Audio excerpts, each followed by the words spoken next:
Well, hello. To continue the Explained series, now we are at the book of Genesis. Genesis means origin or beginning. Genesis is how we got to where we're at today. The book of Genesis covers a vast amount of time, stretching from the beginning of the world down to about 1500 BC. Although the primary theme of the Pentateuch is God's people, this is not where Genesis begins. The first book of the Bible, providing a universal setting for God's revelation and introduction to basic biblical teachings. Genesis moves in two parts. One, universal creation, rebellion, punishment, and restoration. Two, God's choice of a particular family through whom he would promise to bless all the nations. A good way to explain a quick breakdown from chapters 1 through 11 would be the creation of the world, chapter 1, verse 1 through chapter 2, verse 3. Adam and Eve, chapter 2, verse 4 through verse 25. The fall, chapter 3, verse 1 through 24. Cain and Abel, chapter 4, verse 1 through 26. From Adam to Noah, chapter 5, verse 1 through 32. The flood, chapter 6, verse 1 through chapter 8, verse 22. Noah, after the flood, chapter 9, verse 1 through 29. The Table of Nations, chapter 10, verse 1 through 32. The Tower of Babel, chapter 11, verse 1 through 9. The Shemites, chapter 11, verse 10 through 32. The first 11 chapters of Genesis provide the universal setting for Israel's story. The first two chapters use concise language to state what we need to know about creation. In unsurpassed literary style, the passage introduces us to the main characters of the biblical drama, God and humanity, and sets the stage on which the relationship will be enacted, creation. The focus narrows from creation of the universe to creation of the first family. Trust in a serpent rather than in God brings sin into this world and shows God's judgment on sin. At the beginning, only God existed. He alone is the all-powerful one who is capable of speaking the universe into existence without help or assistance. Day 1 was the creation of light. Day 2, creation of heaven and water. Day 3, creation of the land and vegetation. Day 4, creation of bodies of light. Day 5, creation of creatures of heaven and water. Day 6, creation of life on land and its food. Creation of human beings also. Another look is the creation of light in day 1 corresponds with the sun, moon, and stars to govern the use of light in day 4. The creation of sky in day 2 prepares the reader for day 5, in which God creates birds. Day 3 and 6, God makes dry ground and creates animals and human. Now, chapter 2 presents a picture of creation that complements the telling in chapter 1.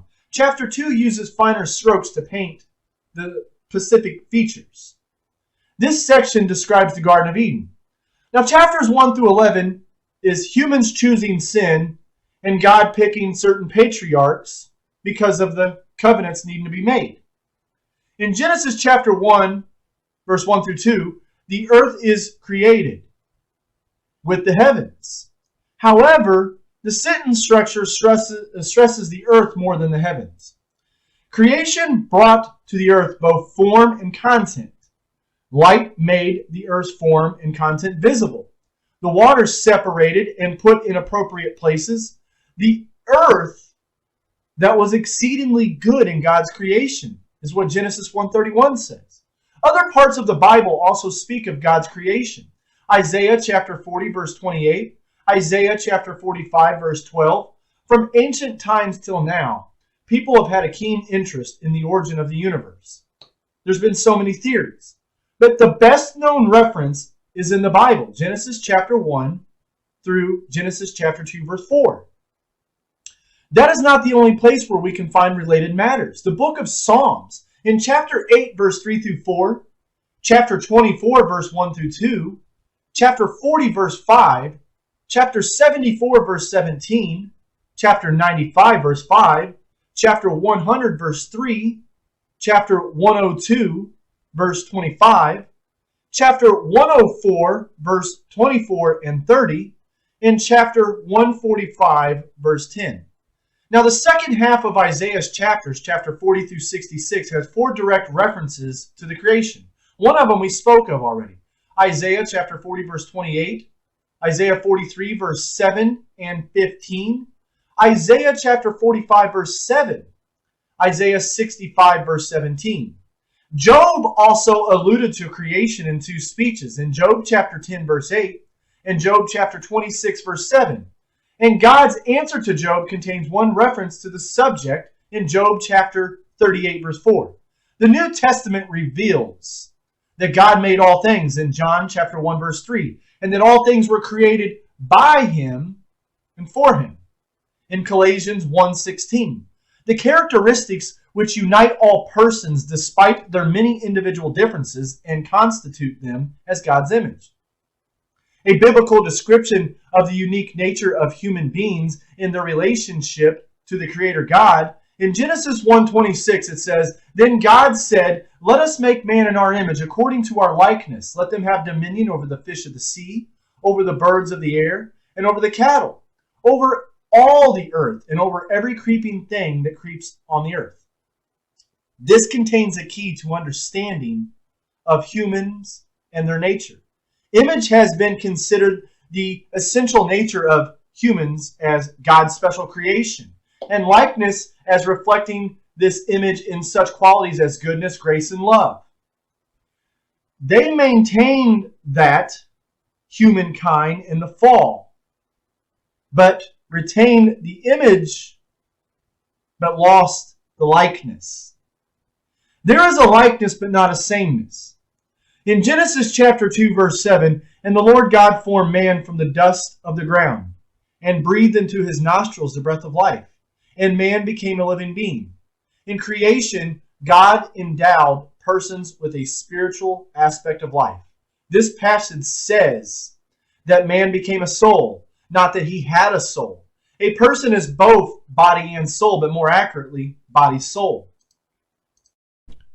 Chapters 3 through 11 appear to contain an assortment of unrelated and strange stories, but in reality, this unit is a carefully orchestrated symphony with a single theme: the moral failure of humankind. Thus, human life is lived out in suffering, pain, and frustration of the world as we know in chapter 3. Human sin is universal. We all sin. We all fall short of the glory. Actions by which humans rebel against God miss his purpose for their life and surrender to the power of evil rather than God. One of the central affirmations throughout the Bible is humanity's estrangement from God. The cause of this estrangement is sin, the root cause of all of humanity's problem.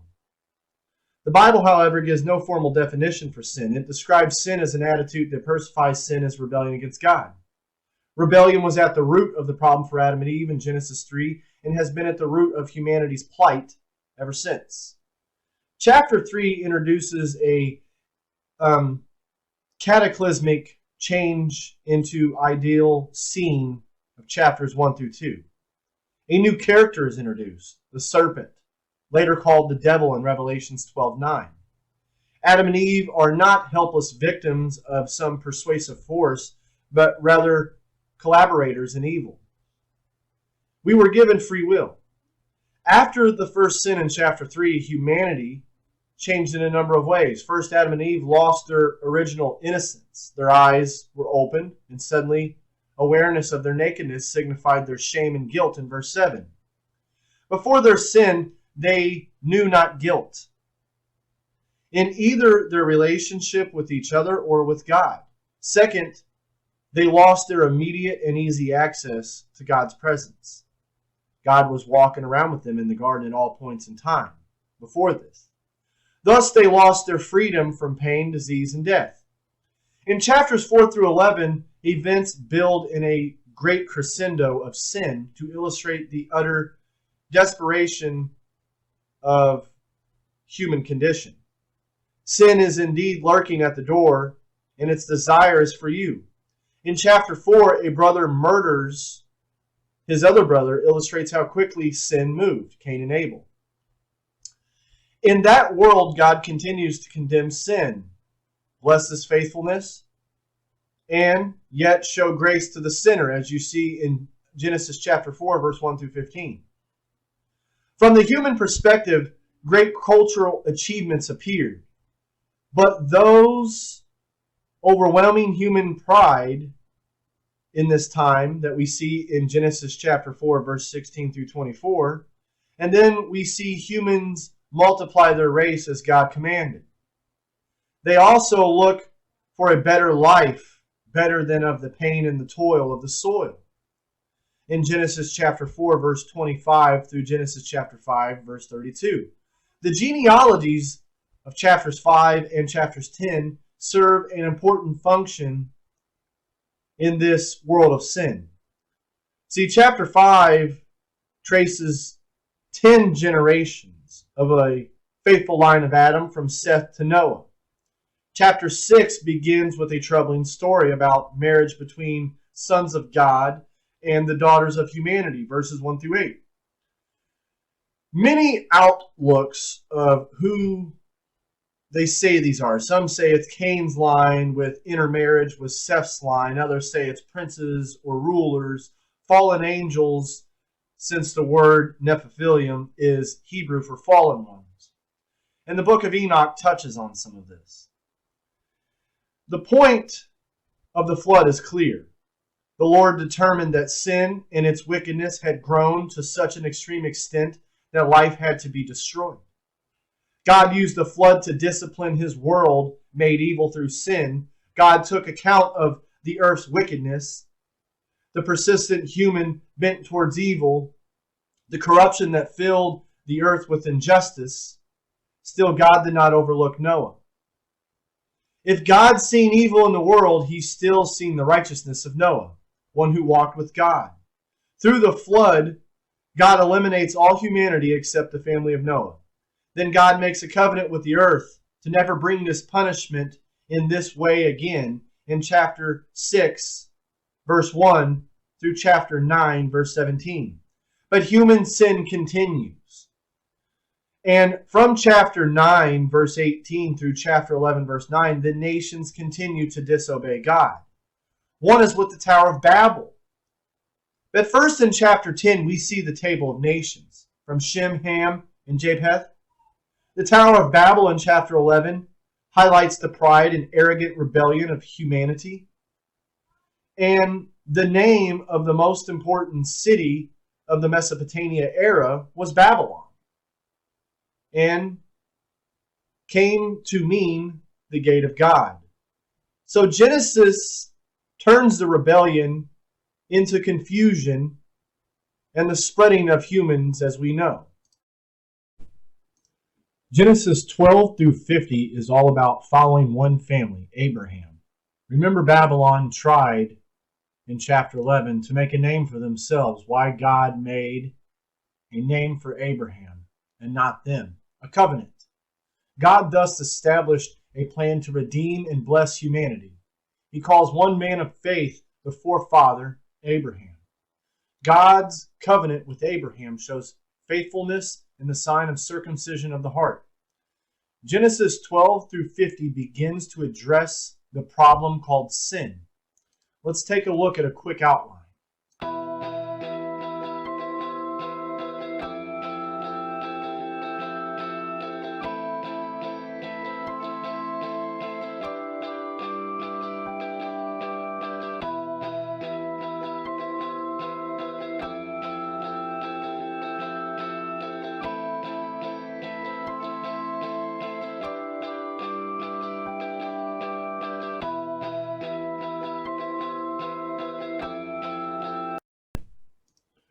To this point in the biblical story, God dealt with his ruined creation on a universal scale. Despite God's redemptive aims, neither massive flood nor dispersion of humanity stemmed the tide of the evil in this world that sin had brought.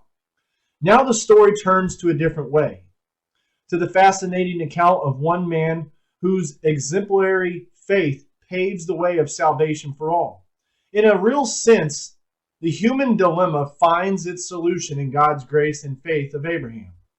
Among other important truths, this unit shows how faithful obedience of a single individual has a universal significance.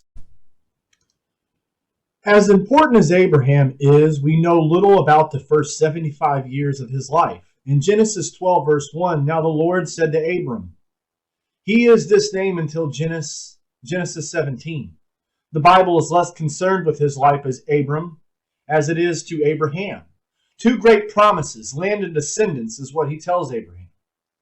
In the call narrative of Genesis 12, God asked Abram to leave all possible sources of security.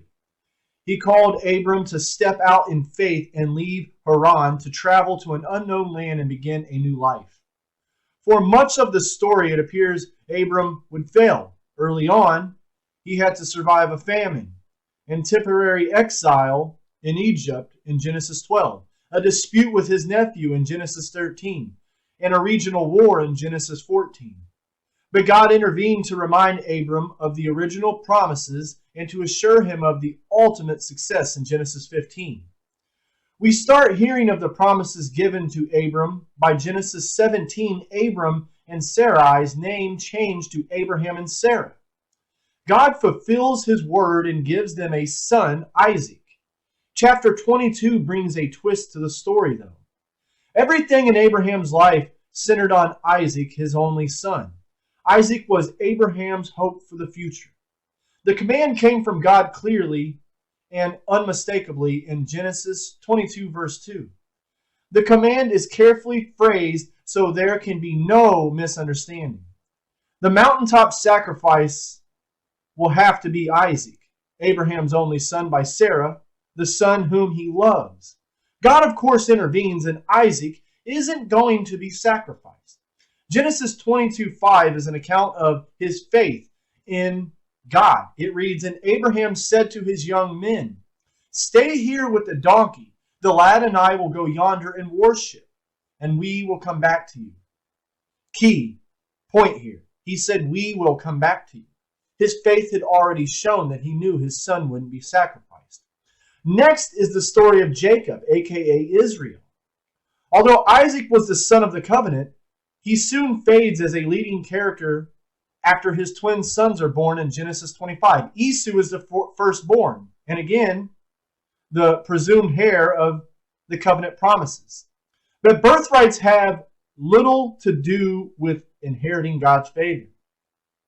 Jacob displaced the firstborn, as is a common occurrence in the Old Testament times.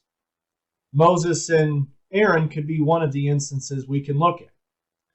The question of Jacob's story is, what will become of God's covenant promises? Jacob had to run for his life after a dispute with Esau in Genesis 27. So now the promised child is running away from the promised land. In chapter 28 provides the answer in dramatic fashion. While fleeing to the patriarchal homeland, Haran, to make a new life for himself, Jacob had a dream. In the dream, God confirmed that Jacob was the continuation of the covenant. The rest of Jacob's narrative describes his marriage to Leah and Rachel in Haran, his relationship with Laban, the 12 sons being born, covenant promises being fulfilled. The 12 sons, of course, became the 12 tribes of Israel. Upon Jacob's return to Palestine, he looked to make reconciliation with his brother Esau. Then, in a remarkable passage in Genesis 32, Jacob wrestled with God. Also, you can find this in Hosea 12:4. And God changed his name to Israel. Then toward the end, we get Joseph's story, my personal favorite in Genesis. The account of Joseph is unique among the patriarchal narratives. Unlike Abraham, Isaac, Jacob, Joseph is not a direct line of the promise. Joseph's brothers sell him, and he ends up in Egypt. First, Joseph's life is worthy of learning. Under the worst circumstances and the most extreme temptation, Joseph was faithful to God. His story demonstrates how God can use an obedient servant to accomplish his divine and benevolent purposes. Even in the face of severe human persecution and opposition. Second, the Joseph narrative explains how God's people came to be in Egypt in the first place. Joseph's rise to power in Egypt and the move of Jacob, aka Israel, and his family there meant that the people of God's covenant promise were now living far from the promised land. In Genesis chapter 12 through 50 can be looked at like this: 12 chapters about Abraham, 2 on Isaac, 9 on Jacob, 10 on Joseph. Joseph should be understood as part of the history of Israel. Now, to summarize this up, God is the creator and the redeemer. He provided the best of all possible world for the best of all possible creatures. Humanity created in his image. Human sin, inspired by tempting part of creation, brought divine judgment, resulting in a world of pain, labor, and frustration that we have now. God is the judge and the Savior. Knowing this, people of faith are not perfect. God is the universal sovereign and individual God. He reveals himself to, calls, enters into covenant with, and promises to bless individual people. And thank God for everything. I hope you guys had learned something through this about Genesis a little bit. God bless you all. Like and subscribe. And hopefully we'll all meet again sometime soon. This was about 8 to 10 hours worth of prep time and study time. Share this with people and always praise Jesus. And love you all, and God bless.